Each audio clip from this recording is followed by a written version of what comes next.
শোনো, দেখতে পাচ্ছিস না আমি কেমন ঘন ঘন বিষম খাচ্ছি? আমার মায়ের নিশ্চয়ই নাম করছে।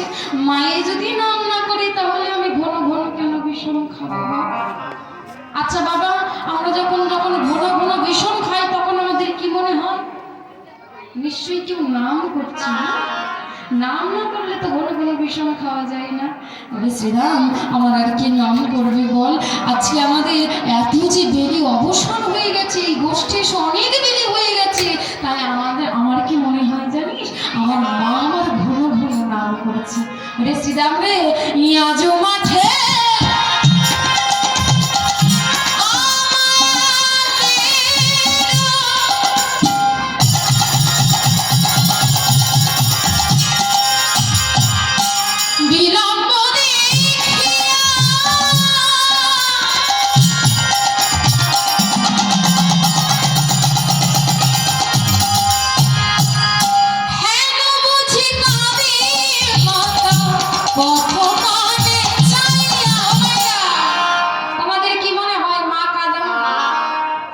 এই জগতে কাউকে কাঁদানো ভালো গো?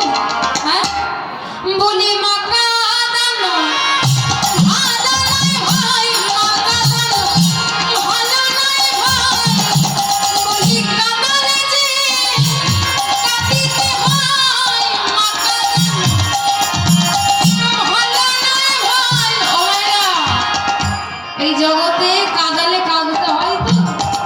এই জগতে শুধু আমাকে বলে না, তোমাকে বলে না, পিতা মাতাকে বলে না, কাঁদালে কাঁদিতে হয়, এ কথা শাস্ত্রে কয়।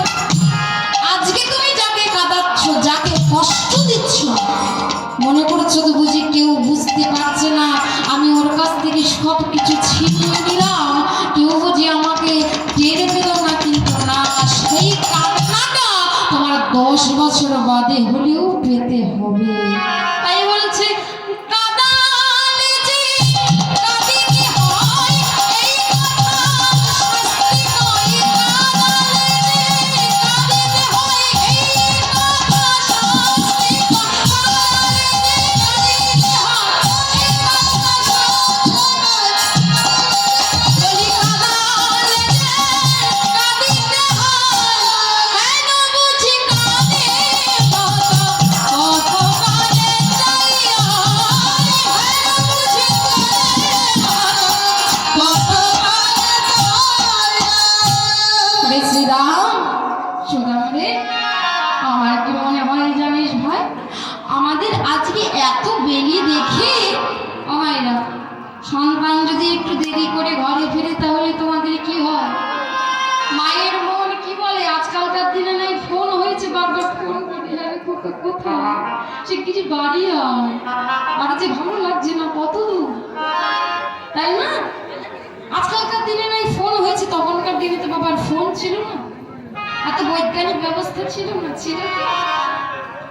তাই বলছে শ্রীরাম, এই সুদাম, আমার মনে হয় আজকে আমাদের বেলি দর্শন করে আমাদের মায়ের বুঝি কাঁদছে, আমার মা বুঝি কাঁদছে, মা বুঝি ভালো নয়। তাই ভাই শিগগিরই ঘরে চল, শিগগিরই পাল জড়ো কর।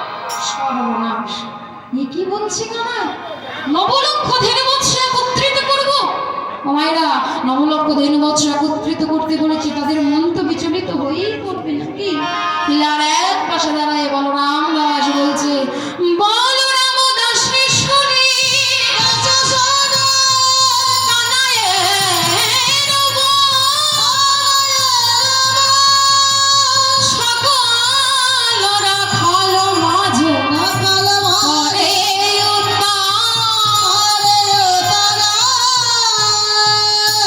সকলে মিলে যখন ধেনু বৎস একত্রিত করবে বলে বিচলিত হয়ে পড়েছে, কি করব, কি করে নবলক্ষ পাল একত্রিত করব?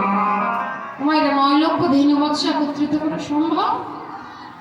মাঠে 2-1টা গরু বাছুরি দিয়ে সেই গরু বাছুরি একত্রিত করা যায়, তাই না? আর 9 লক্ষ ধেনু বৎস একত্রিত করা সম্ভব? সকলে মিলে আলোচনা করে মনে মনে চিন্তা করছে, হ্যাঁ একটা কাজ করা যেতে পারে। এই যে যখন জল সাজতে যাচ্ছিল, আমার এই কমিটির বাবা মাইক্রোফোনে বললো না যে যারা যারা জল সাজতে যাবে তারা সকলে চলে আসো, সকলে চলে আসো, তাই না? ফাটি বাজনা চলে এসেছে।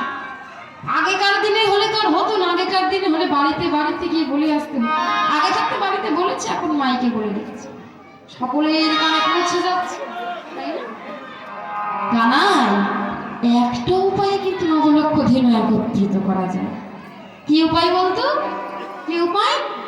শোন শোন কানাই, ওই যে তোর কোমরে যেটা গোজা আছে না, কি গোজা আছে কোমরে? হ্যাঁ, মাসি। তাহলে ভাবো দেখি মায়েরা, সেই আগেকার দিনের মানুষ, আগেকার ভগবান যা যা করে গেছে, আজকালকার দিনে এসে বৈজ্ঞানিক সেইগুলোই নতুন করে সৃষ্টি করছে, তাই না? নতুন করে সৃষ্টি করছে না? সেই ভগবান বাঁশি বাজে গেছে, তা বাঁশি বাজালে কি হবে?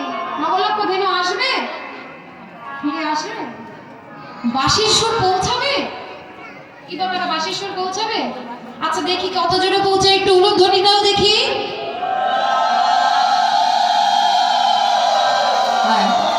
কি বাবা পৌঁছাবে? মায়েদের যে গলায় জোর আছে, পৌঁছালে পৌঁছাতে পারে। তাহলে পৌঁছাবে, তাই তো? তাহলে কানাই, তুই একটা কাজ কর ভাই, তুই এই বাঁশি, হ্যাঁ ওই বাঁশি দিয়ে একবার বাঁশি বাজা, তাহলে দেখবি নবলক্ষ ধেনু বাজছে একত্রিত হয়ে। তা মায়েরা, ভগবান কিন্তু বাঁশি বাজাতেন একমাত্র রাধারানীর জন্য। আরেকটি জিনিস ছিল বাঁশির মতোই, সেটা কি না? বেনু। বাঁশির মধ্যেই ছিল বেনু, যেটা বেনুর সুরে ডাকতেন নবলক্ষ ধেনু বাজছ। তাই ভগবান কি করলেন? তার অধরে বেনু অর্থাৎ মুরলী ধারণ করলেন। তাই বলছে, দেখো দেখো